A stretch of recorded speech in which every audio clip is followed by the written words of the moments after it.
out on the other side of divorce. So really excited panel tonight. And I want to thank and introduce our panelists because every one of you are such an amazing supporter of Savvy Ladies and comes in as a sponsor. Really appreciate your support and belief in our mission of empowering women with financial knowledge. So thank you to Sarah, to Maggie from Morgan Stanley, SheQuip, which is Carol and Pam, and Dan Kincaid Wolfson. Really a great team. And Lisa, with that, I'm going to turn it over to you to go into a bit deeper introductions with our panelists, but dive into the questions as you introduce everyone. As you said, lots to talk about and only an hour. Yep, and there is really only an hour, so I'm going to dive in as quickly as we can here. And I'm going to start with each of the panelists and ask this question.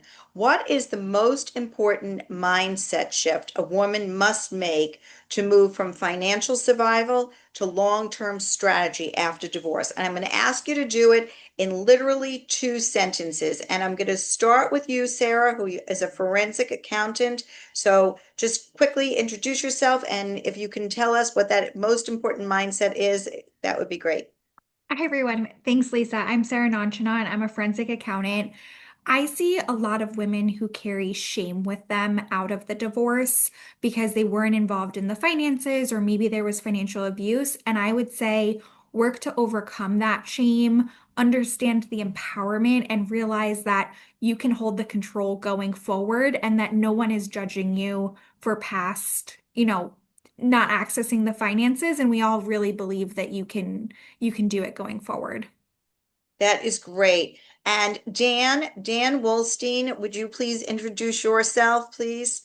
Or Dan Wallstein. I'm an employability and earning capacity expert. So I testify fairly often in matrimonial matters, but also personal injury cases throughout New York, New Jersey, and as far west as California, and all the different court systems. I would say that turning your mindset. I'm trained as a counselor, and so that I think overcoming the emotional ramifications and things that we bring with us is very important. As far as empowering yourself, maximizing your employability would be probably based on some training, going back maybe for some formal training and using whatever resources you may have, like job coaches or headhunters, to find the occupations that are going to be the highest compensating so that you can achieve that financial independence. And Maggie, would you introduce yourself? You've been on this before, but we always love hearing from you. Oh, thank you. Hi, everybody. I'm Maggie Patrick. I'm a financial advisor at Morgan Stanley and a certified financial planner.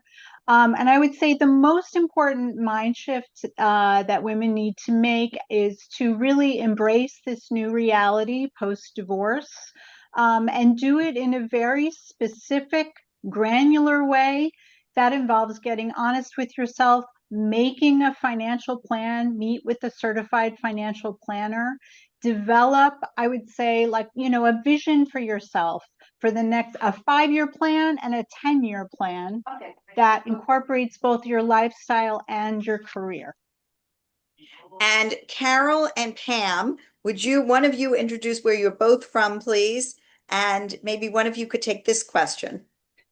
Yeah, absolutely. So I'm Pam Smith, and my colleague Carol is my business partner. We formed SheQuip.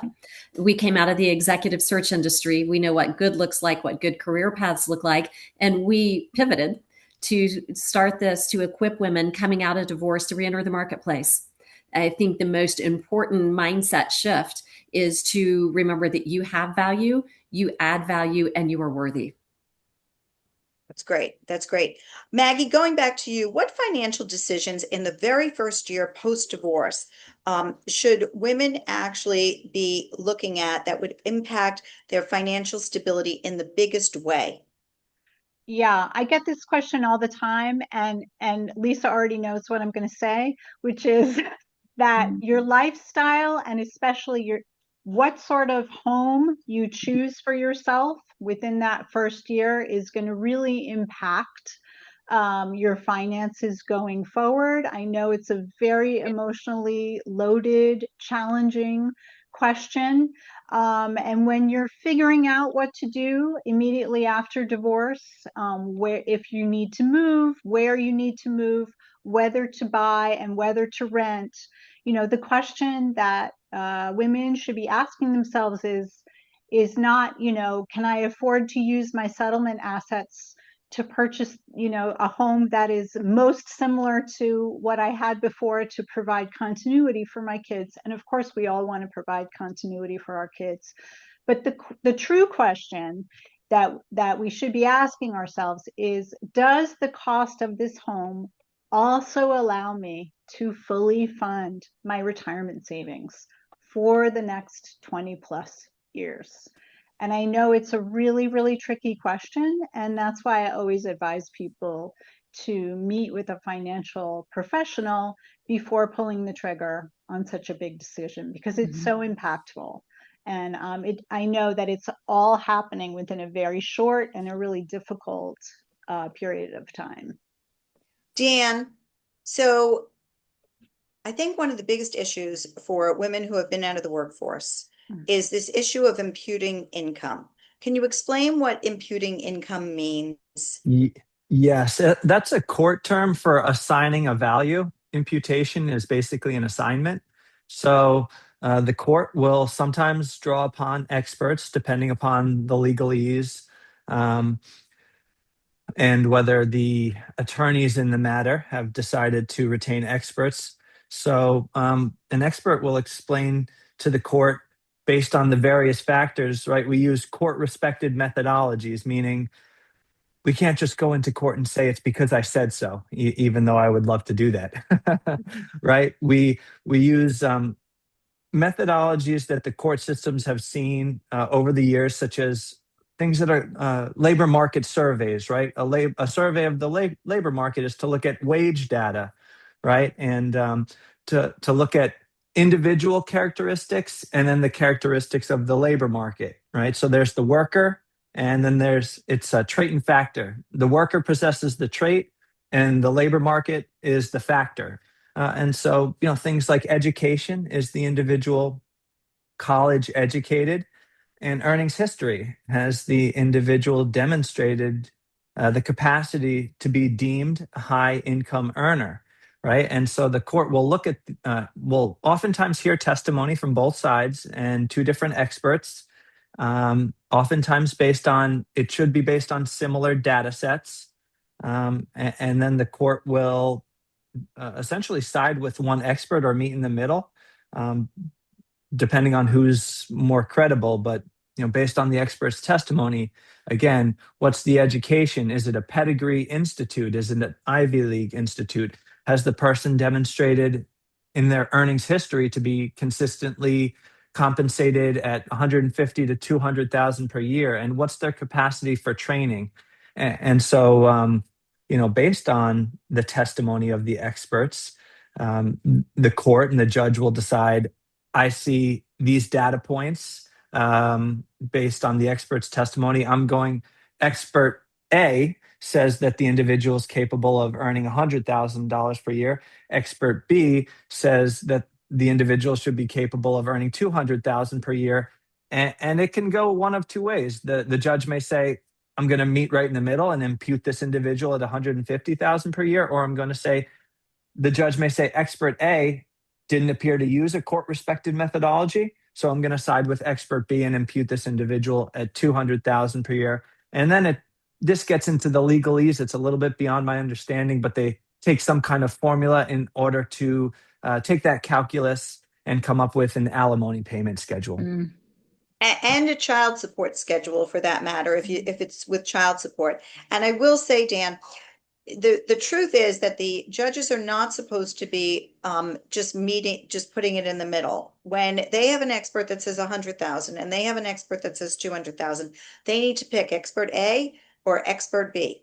And they are not supposed to be splitting the difference. That's something you can do in settlement, and many times we do that in settlement, but that is not something that the judge should be doing. The judge should be determining credibility of the experts and the material that you presented, and then determining which expert actually, after direct examination and cross-examination, is the most credible, and then going with that expert. So I think that's a very important thing.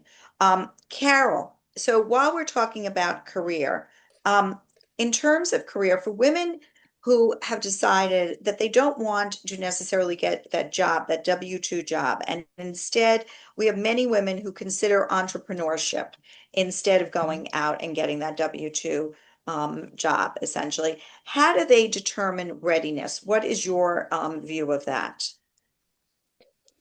Um, my view is it really depends, and I'll defer to Pam since Pam is of the two of us the entrepreneur.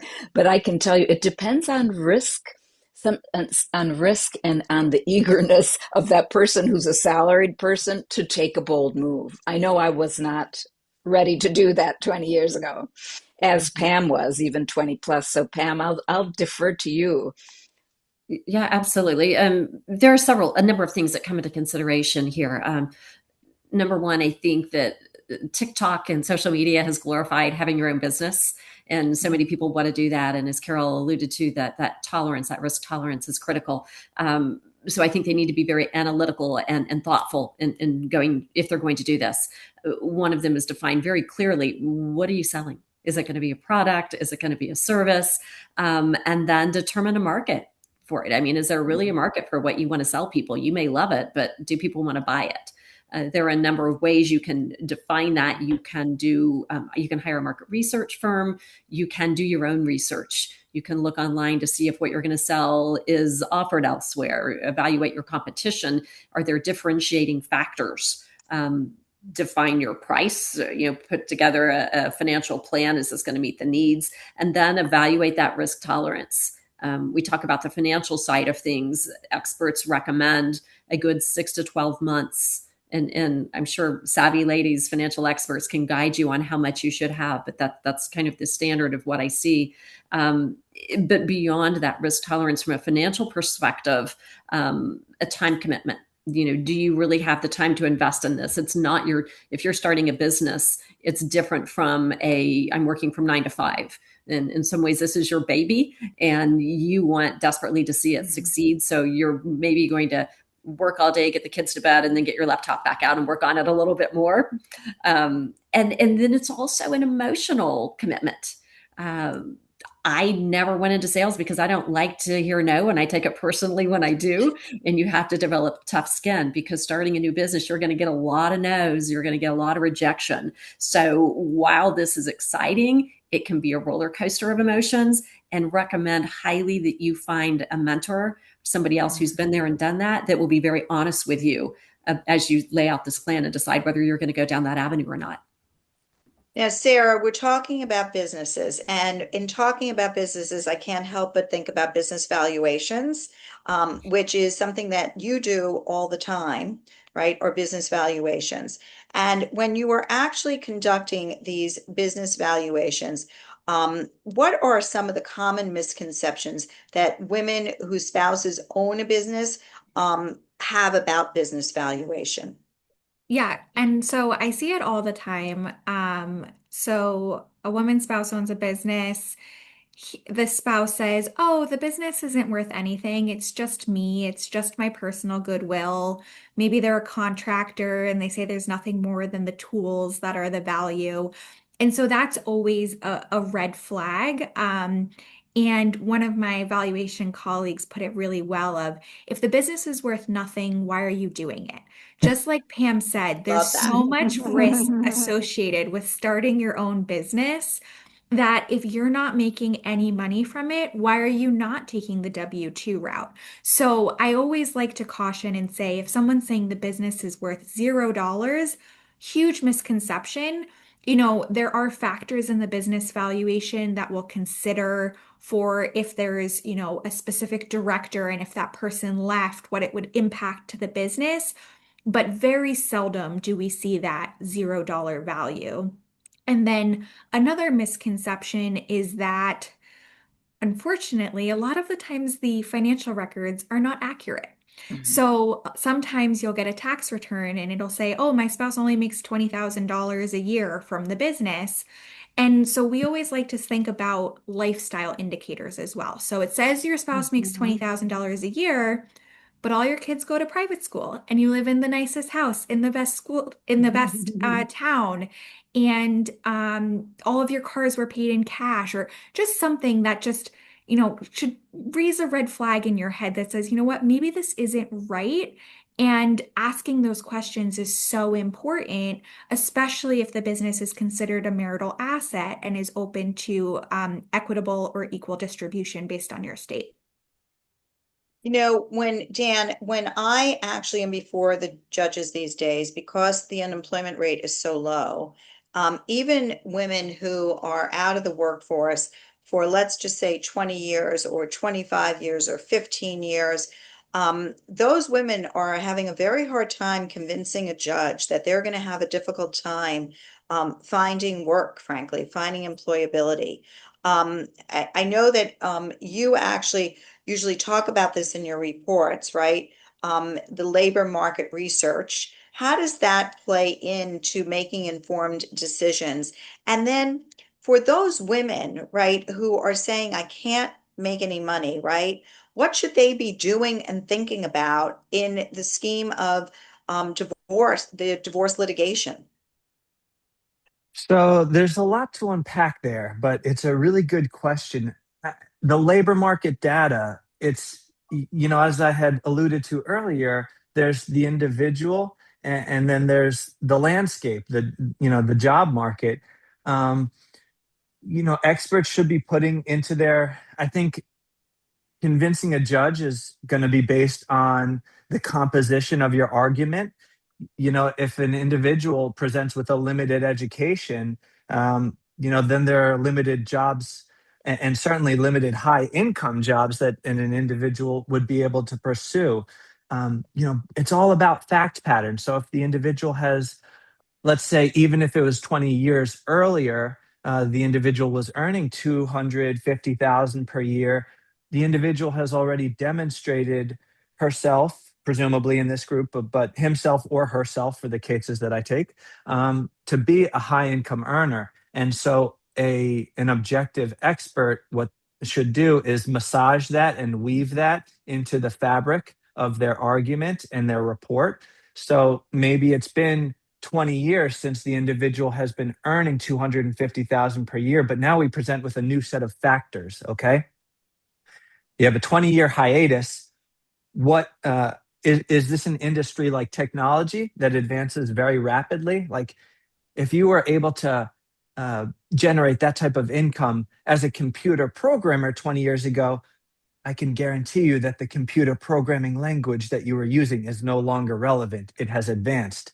However, if there are industries that move slower. So if this is an individual who is working as an area supervisor of like a retail chain, going around to the different branches, that's actually an occupation that really hasn't changed as much. It's still about going around to the different chains to supervise the management process or to take inventory on what's going on in the different retail chain. So I would contend that what an objective expert should do is look at the industry from which the individual is coming from, and then look at if the expert deems that the individual to be a candidate for that type of work, perhaps with some retraining. Uh, I would expect that individual to come back at entry level wages. So what can be expected for the specific occupation? Um, the individual, I don't think, would be ruled out of the labor market unless there's some kind of medical condition or disabling condition. But I would think, all other things being equal, that if that individual comes back, it's still relevant that they have experience from a previous time, right? Mhm. Compared to a candidate who has no experience at all, that individual has a great deal of experience, and even though it's older, 20 years dated, it's better than having no experience at all. The other thing that I would say is that for people who are trying to get back to the labor market after a very significant hiatus, um, retraining formalized education. It doesn't have to be a new college degree, but it can be a short term, like a 6 month to a 12-month program, something to show that you may put together like a functional resume highlighting your skills instead of the fact that your experience is dated by 20 years. So that's all part of the discussion. Of course, every case is different, but I think that's a reasonable kind of way of broaching it. Pam, Mhm. so, very often we hear from women that I didn't go back to work after I had my children because it was frankly less expensive for me to stay home than to pay a nanny. Mhm. I hear this all the time. I don't Mhm. actually agree with the concept, but Mhm. tell me what you think about the concept. Mm. Mm. I think there are multiple costs to be considered. And I think if you lay out that budget and analyze today's financial picture, may tell you that it makes more sense for you to stay home and as opposed to paying for daycare. But I think if you are evaluating that from a long-term financial as well as career growth perspective, you are discounting the value that you bring and the setback. As Dan was alluding to, there are some roles that it does make a difference if you've been out of the market. It's hard to re-enter. Um, I think you need to be very strategic. Mhm. And I always say, I'm going to say this to Carol now, okay? Mhm. I always say that the nanny will probably be in around the same ballpark in terms of what she's being paid. But if you're moving up the ladder and you have that opportunity to move up the ladder, aren't you better off returning to the workforce as opposed to being out of the workforce for 15 or 20 years? Because Mhm. frankly, the alimony that you're going to get and even the child support to some degree is not going to make up the difference. Right. That's a very good point. And at the same time as the market is changing that way, our children are changing. So the needs, you may think the first year or two, there's too much change here. I'd like to stay home with the children. And but I would say even at that moment, it's good to have one foot, at least your mindset thinking, but what comes next? The children aren't always going to be 3 and 4. They'll be in school full time. They'll have their friends. They'll have active after school activities, and a full time nanny won't be required. In the meantime, you can, after divorce, there are the practical things like the children in the house to think of and the money, and there's also one's own self esteem, self worth, and self nurturing, and sometimes taking a role, even if it's a halftime role that will require a halftime nanny for a few years. Keeps you alive in the marketplace or gives you an opportunity to get new skills that can then continue to grow. So I'm of the mindset that you can do both. Mhm. It, Mhm. and if I can interject there as well, it is also, I think, a prime time to see if your employer will give you flexibility.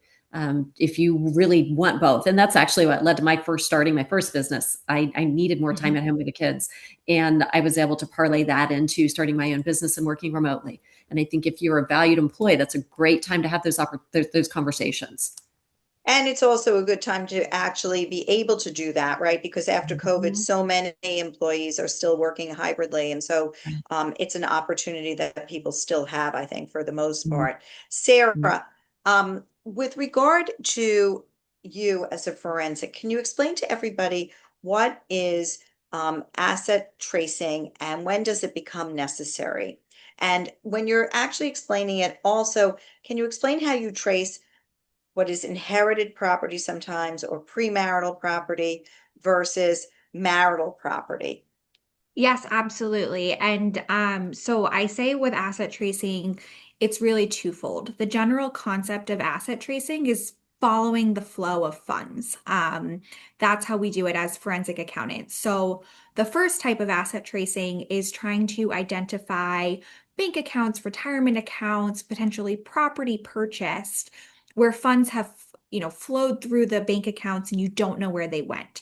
And so we can take in, our initial statements and look and find and say, okay, we saw a $500,000 transfer to Wells Fargo. We haven't seen any accounts. Speak to your attorney. Let's subpoena those and let's start creating the financial picture. So that's when we have kind of undisclosed assets. The second type of asset tracing is, Lisa, exactly your question, when we have separate versus marital property. And so there are a couple ways that someone can get, a separate property credit or claim to separate property. One could be you enter the marriage with some funds, maybe an asset that was premarital, and then it's sold, the money goes into a marital account and it kind of gets, we use the word commingled. But then there's also times that during the marriage, one spouse receives an inheritance from a parent, they want to keep it separate. So, more often than not, I would say golden rule, keep everything in separate accounts. I've personally never Mm. seen it. I don't know if anyone else in this industry has.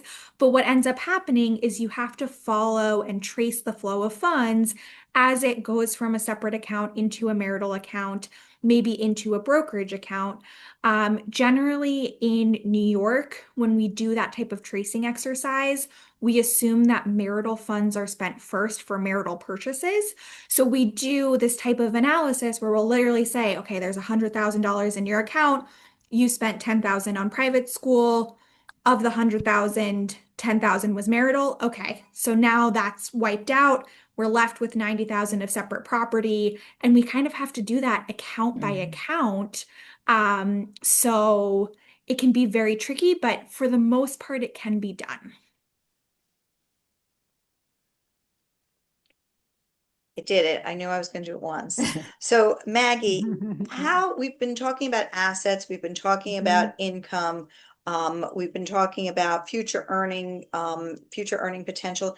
How should Mhm. women, in your view, evaluate the trade-offs between assets, support, and future earning potential? And how should they think about it as they're Mhm. going through their divorce and when they're actually towards that very end? Sure. I think this is a really, really key question. And I think that what I often encourage people to do is really think about their career path in terms of their earning potential, like we've been discussing. And I think that it is definitely a positive use of your assets to invest in yourself and to invest in your career. I do think you have to balance that with investing for your retirement, because of course one of the key aspects of getting divorced is that suddenly you are responsible now for your own retirement, whereas previously you have two incomes going to a shared retirement, which is probably cheaper on an individual basis. Now you're it. And that's a really big intense responsibility to take on. So I think the combination of having those investable assets from your settlement and investing in yourself is key. The most important factor in investing, the most important ingredient that you have is time. So the growth of your invested assets is compounded. It's not just like adding more money each year. It's a multiple. It's exponential growth. So the more time that you have, the more the effect of that compound growth has a chance to build your retirement nest egg. So I would say, don't just like take everything that you have and throw it into developing your career. Try to find some kind of balance between the two.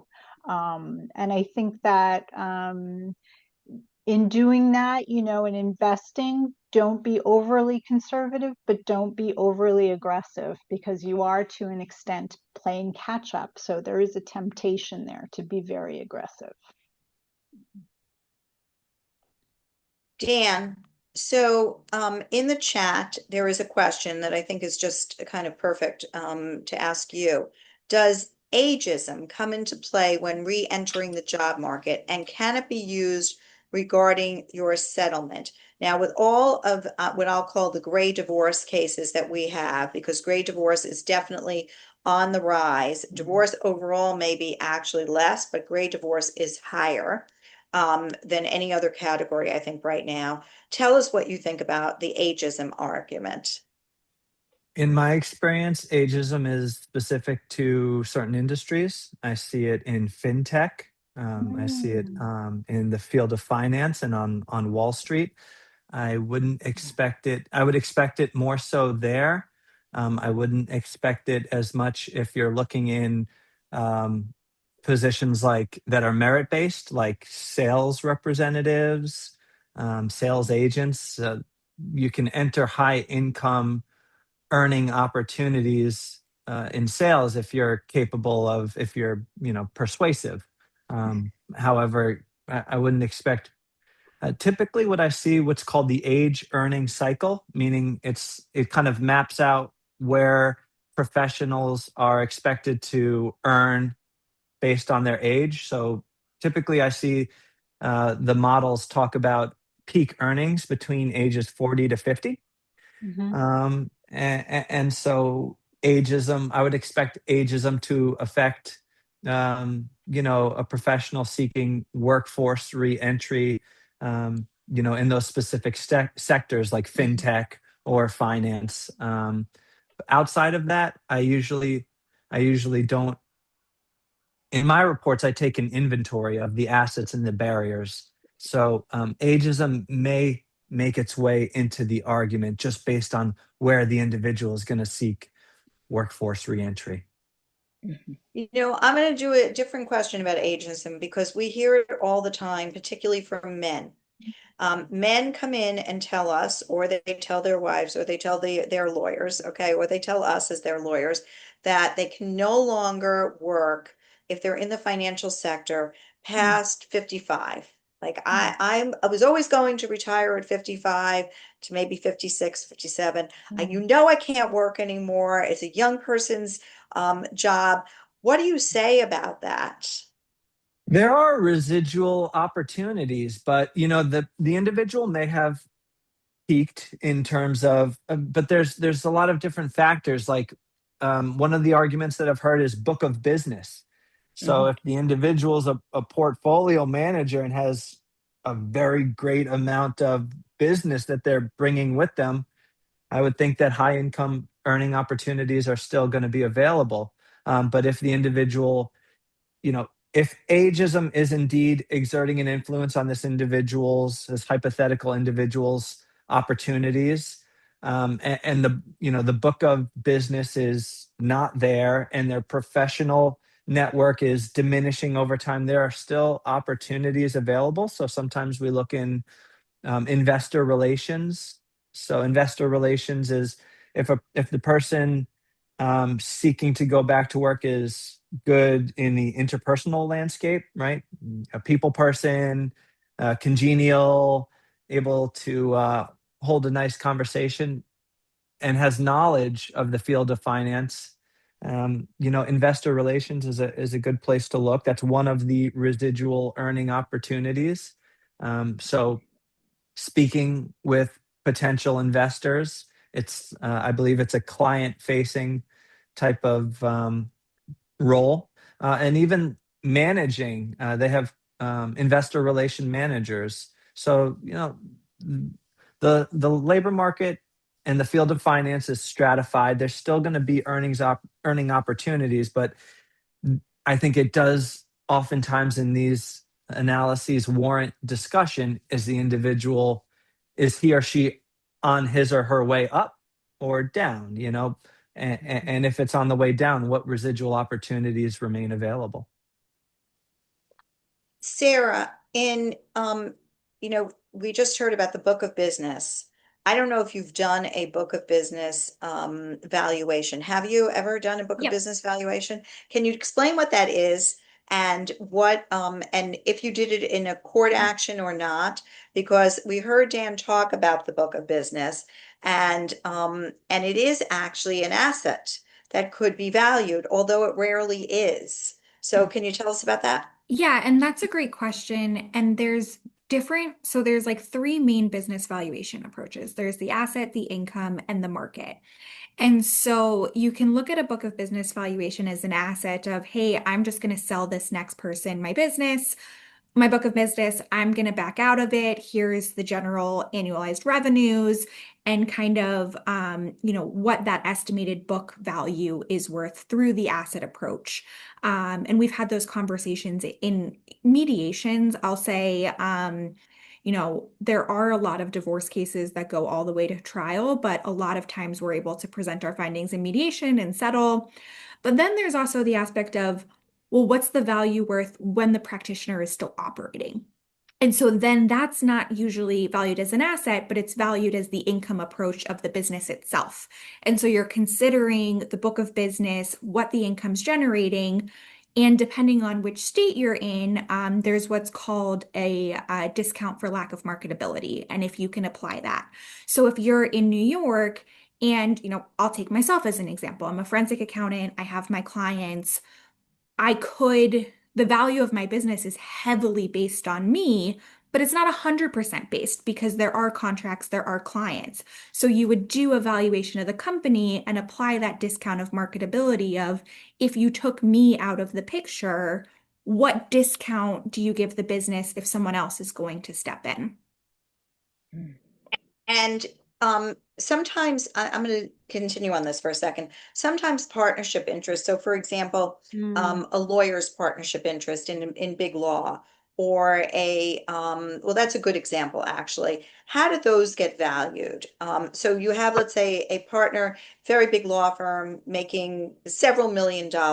How do you value that partnership interest? Can you take us through the steps? Yeah, that's a great question.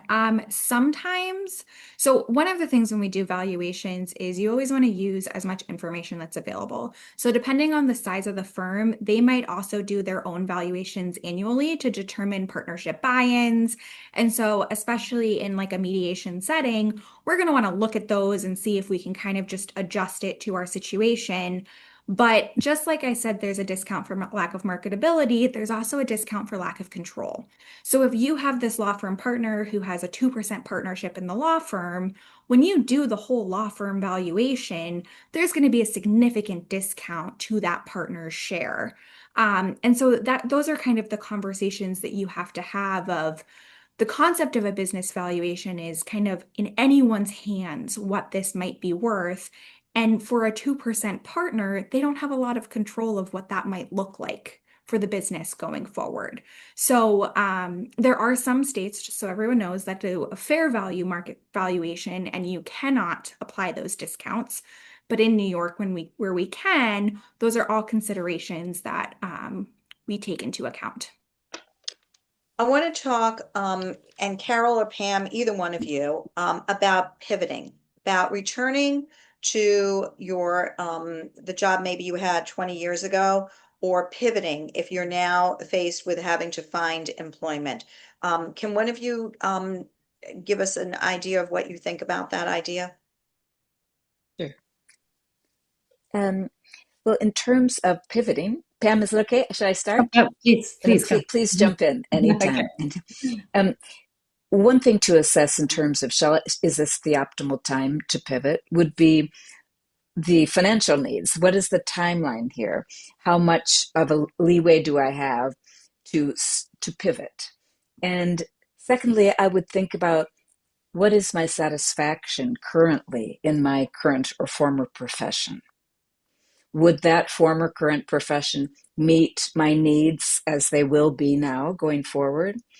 Will I have career growth potential in this current field, or would it be better to pivot now? And if so, if I do determine, yes, I would love to pivot, and I have a few ideas of what I might like to do, I need to think, is there another credential required? And is it something that can be really actually in quite short order be obtained?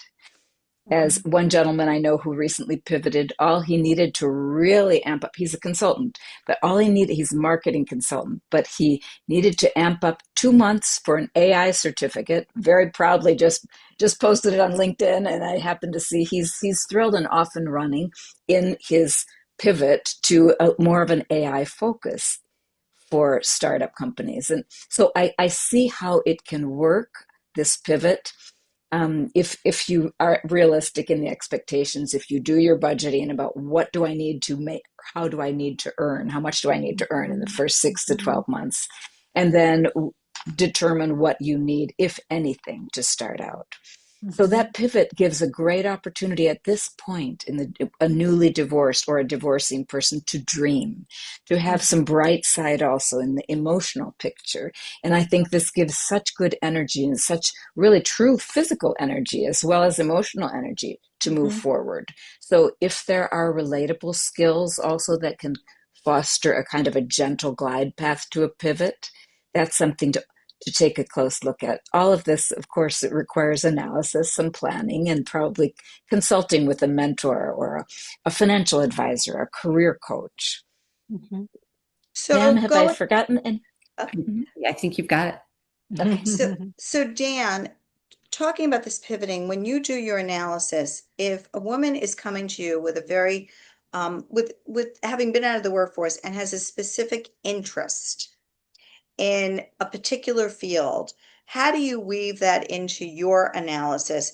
Um, I know there used to be testing, okay, where I don't know if you still do testing. I think you and I spoke about it a little bit, and maybe it's not happening as much, although I really liked that testing because it gave the court something to rely on. But what do you do in terms of that woman who has that dream and wants to pivot and maybe instead of starting at 100 grand because they're pivoting, they're going to start at 60 grand. What do you do in terms of the court report?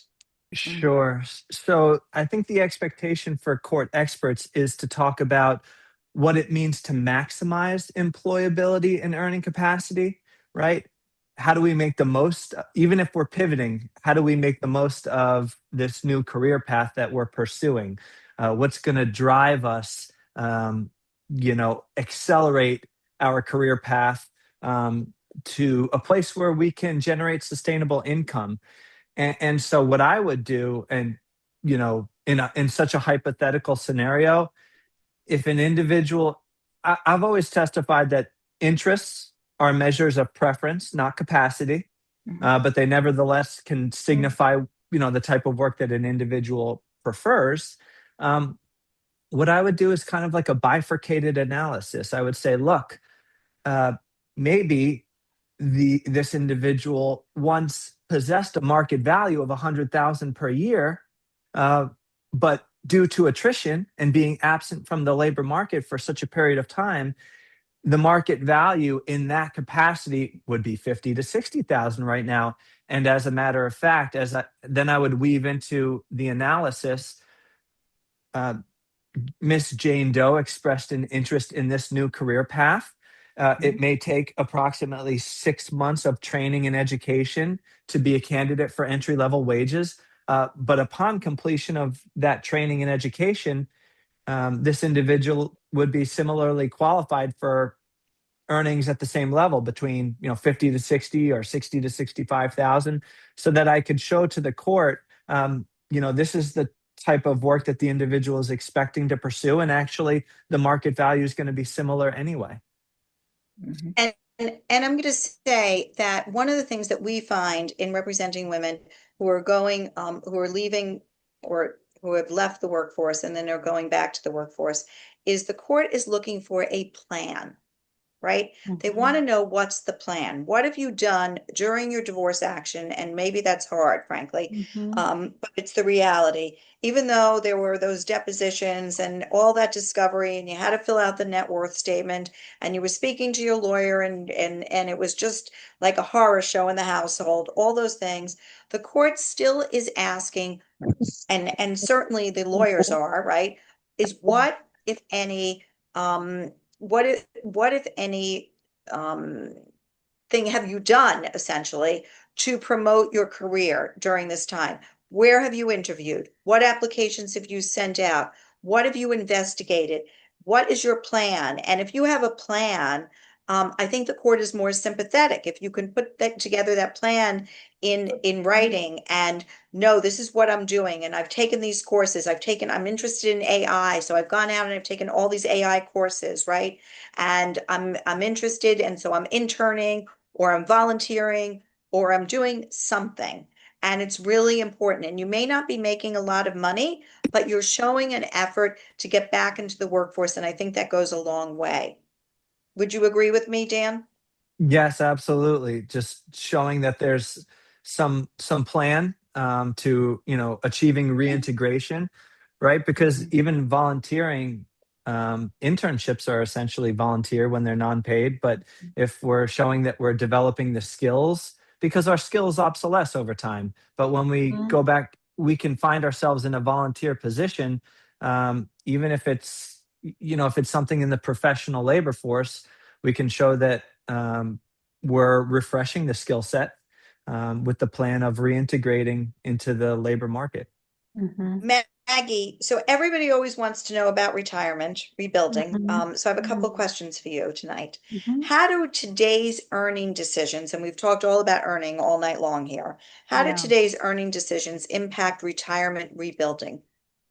Well, I think, it's interesting what we were just talking about making sort of an immediate plan for post-divorce and how important that is to sort of lay out your vision and be able to articulate it. And I think that, the earning decisions that you make today, you can kind of extend out, and you really should begin to mentally make a plan of where you want to be each year, income wise. You should take responsibility for learning enough about your field to know what your trajectory is going to be. And if we always suggest that you visualize putting 15 to 20% of your gross income into your retirement savings every year. So if your earnings growth, is going to be, it's going to be dramatically impacted by if you consistently are putting that 15 to 20% away for your retirement, and you have invested in yourself and your career over time, you're going to be able to put more and more money away and make sure that you have a secure future. And I also just want to say, like, one thing we often talk about is that people are really living a long time. And it's something that clients almost always underestimate. We definitely, we usually are planning for age 95 at a minimum. And if someone comes in and tells me that their grandma lived to be 102, then I'm going to increase that number to 100. So, you really have to plan for a pretty good long time when you're thinking about retirement. Yeah. So, I love that we're talking about career development and encouraging women who are getting divorced to really put time and effort into developing their own careers and increasing their earnings, because I think that many of us underestimate, our own power. And, as some of like, I didn't even begin in the financial field until I was 44 years old. I was a stay-at-home mom for 15 years. And here I am, I'm a vice president at Morgan Stanley 14 years later. And, did I know that that was going to happen? Let's just, I was pretty confident. Like, I thought I could do it. Thought I had the stuff and I believed in myself. But, there's really no telling where the women on this call can go. The sky is absolutely the limit. So I just want to say, dream big. The bigger you dream, the bigger you will achieve, for sure. I love That's that, amazing. Maggie. Mhm. And I'm going to say that, I think one of the hardest parts for many people, not just women, but many people, is that when they get divorced, all of a sudden their assets are cut, usually in half, but in some Mhm. other format in New York sometimes, but usually in half. What is, in your opinion, the best approach for catching up on retirement savings after this disruption? And Oh, we just lost you. You just got muted. can you hear me? I hear you now. Yeah. Okay, so what is the best way for catching up on retirement savings after a disruption Right. like Well, divorce? we talked about, how getting out of the workplace, taking time off from work is going to be a disruption. That's going to disrupt your retirement savings. Divorce is always a financial setback, no matter what. It's really difficult. It's a rebuilding period. But I would say that the best thing that you can do is, as I said before, make a very concrete, granular plan. That is not just the next 12 months. I completely understand that when you're getting divorced, it's like all you can think about is surviving, but we want you to thrive and flourish. And to do that, you really have to have a long-term plan, and included in that long-term plan is going to be how much you are needing to save each year in order to achieve a dollar value that is going to sustain you in a comfortable lifestyle for the rest of your life. And again, it's a long time. So, in order to do that, I really recommend meeting with a certified financial planner, someone who's going to be able to factor in inflation and the ups and downs of the stock market. You need to invest in a smart, consistent way. You don't need to be overly aggressive. The 60/40 portfolio is just fine. A nice vanilla portfolio is just fine. And that will get you where you need to go. But, I would say the most important thing is really to get started. There's no use crying over spilt milk. What I always say to people come to me with such regrets, such sorrow over what they've lost, and I say, you know what, let's put the blinders on. We're going to move forward. That's what we're going to do. We're not going to think about the past. We're moving forward, and we're starting today. So that's what I would say is the best thing you can do, is just to Good for get you. started. All right, so I have some questions for the entire panel. So let's get started. I'll start with Sarah, but everybody's going to answer these questions, hopefully. What is one practical action, Sarah, a woman can take within 30 days to feel more financially in control? Yeah, great question. And a lot of times when we're going through a divorce, we end up doing what's called a lifestyle analysis, and we're looking at what's coming in and what's going out. So I really recommend performing that on yourself in those first 30 days, and having some sort of historical benchmark. My husband and I use this app called Monarch. There's Quicken. There's so many opportunities. So track what's coming in and track what's going out, and that's going to empower you with the knowledge of what's going on. So just like Maggie's saying, you can make that plan going forward. Carol, same I very question. much concur with this. I've been thinking about this too. Very important to make that take 30 days to map out what your expenses are for that month. It'll give you a really, really concise and all-inclusive picture. And then you map against what's coming in. So you see, is there a deficit? Am I going into savings? Am I needing to cash things every other month? And this will help you determine the road ahead. So I would say that's the first thing, map it out and needs against what's coming in. And then next step would probably be get some advice, professional advice, financial advice. Pam? Similarly, get a financial advisor. And one of the things, in addition to helping you figure out what your finances are, your income versus your output, I think a financial advisor is also very good at helping you define if your expenses are realistic. Maybe you need to cut back on eating out all the time or getting your nails done and things that you don't really want to do. It's good to have somebody professionally help advise you in that. Maggie, this is your forte, so go for it. Well, I would say if you already have a 401k at your current job, increase your automatic retirement savings by 1%. It's not going to be such a big bite. You can probably manage that. And if you don't have a 401k currently available at your job, open an IRA account. As long as you know you're working, you can set up monthly transfers from your checking account. Your max for 2025 is $7,000, $8,000 if you are over 50, and you have until April 15th to make your 2025 IRA contribution. So that's what I would do.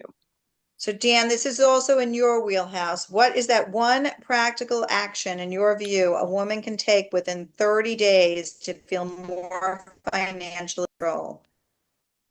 So I would advise it's time to take inventory, right? Take inventory of your assets and your barriers, your vocational barriers. I mean, um, you know, how long has it been since you've worked? That's a very common barrier. Have your skills obsolesced, but what are your assets? Do you have an associate's, a bachelor's, or a master's degree? do you know people in the field that to which you are going to eventually seek work?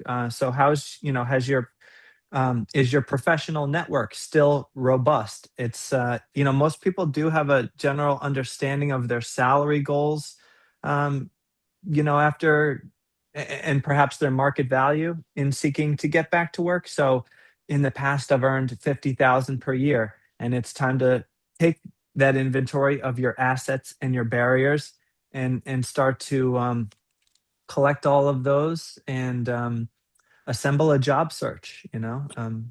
Yeah, So Dan, I'm going to start again with you. This is a new question. How sure. can women avoid under earning due to self-doubt? To me, I'm going straight to the emotional realm with that. All right, there's so much going on in divorce, how much stuff that we carry with us. It's oftentimes a painful chapter. I think maximizing your vocational capacities takes a lot of positivity. I mean, you're pretty much operating on all pistons during this chapter, right? Because it's just very involved. But are you seeking the therapy? Are you seeking the social support? What can you do to maximize your positivity, so that you don't develop this inferiority complex, right? You're probably dealing with a lot of pain and how that can affect our self-esteem. And I think is a very mindset is a very important factor in what we present to our prospective employers. Like if we go into an interview and we seem to have an inferiority complex and we're dejected and we're downtrodden, who's going to hire such an individual? But are we drawing upon all of our social support? Are the there it's mind and body, right? Exercising when we can, and just maximizing all of our resources in order to put our best foot forward, using executive recruiters or headhunters when possible. It's just it's just about optimizing, and I think it's a very psychological process because it's very emotional. So in order to make the most of what we can, really attain um, our potential compensation. You really have to put your best foot forward in all realms. Maggie, same question to you. We're coming around in the other direction now. So I would say that the best antidote to self-doubt is knowledge. Knowledge is confidence and power. I would say know the median income for your field, for your career choice in your region.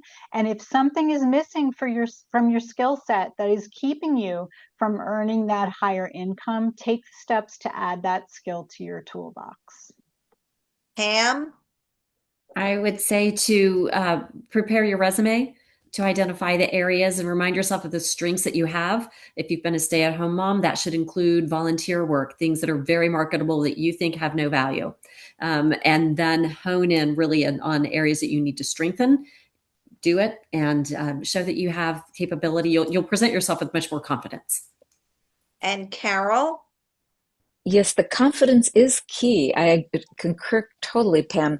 Confidence, and you can gain this sometimes in a simple way by having a mock interview with a friend or a mentor. Um, Determining the role that you want and just mock it all up, mock your resume, tweak your resume accordingly to your desired job, do the mock resume. Think about your negotiation behavior. Imagine that you're going to get the role. How are you going to negotiate this time on your terms and on terms that make sense, of course, for the employer as well.